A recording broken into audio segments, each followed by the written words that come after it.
Our supplies of Black Rose have been ruined, but the new plant is already under construction. We should have the first batch ready in time for the offensive, Your Radiance.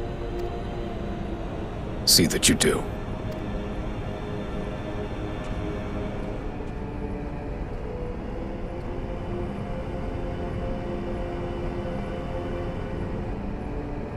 Ah, yes, the infamous Black Rose. If I recall correctly, Gaius did not much care for the invention.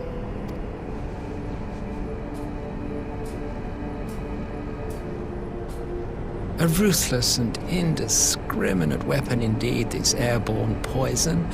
It seems you are capable of making decisions worthy of your bloodline. With no gift for sorcery, we Garleans must look to Magitech to even the odds. If it spares the needless deaths of our soldiers and serves the cause of this empire, there is no method I would not employ. How very noble of you. Truly, though, I must commend you for embracing your role as Emperor. You play the part of the determined ruler well. Sometimes even I catch myself believing.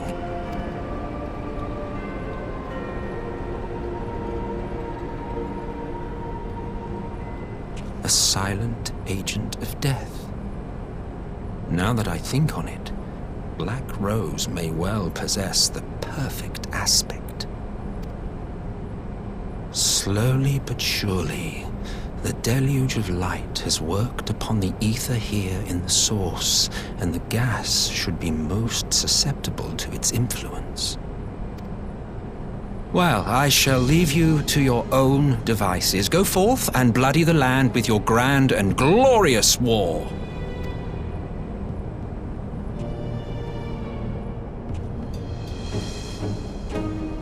While you do what, precisely?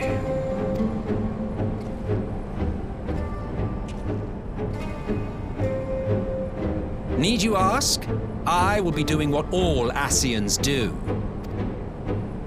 I am well aware that your kind exists only to usher in the next calamity.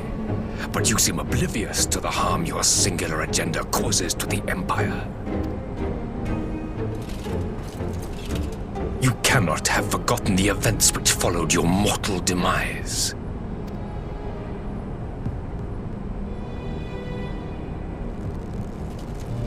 Our homeland was plunged into civil war for your failure to name a successor.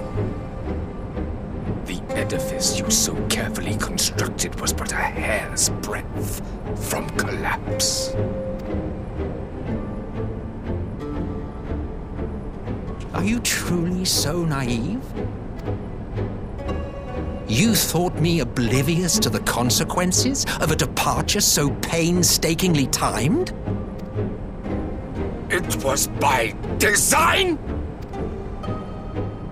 Well, of course it was. Though I will admit the resulting panic exceeded even my wildest expectations. But how can you be surprised? Throwing the world into disarray was the very purpose for which this nation was, as you say, so carefully constructed.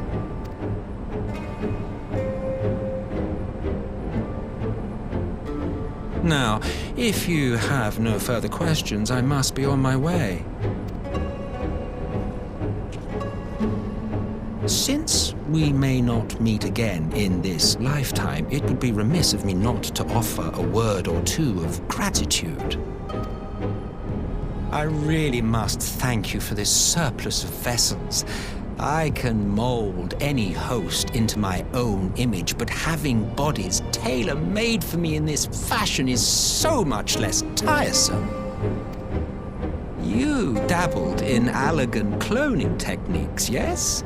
It certainly is a compelling, not to mention entertaining, field of research. And of all the options available, you chose the founding father on whom to experiment. You have a twisted streak to you, Varus, like grandsire, like grandson, hey?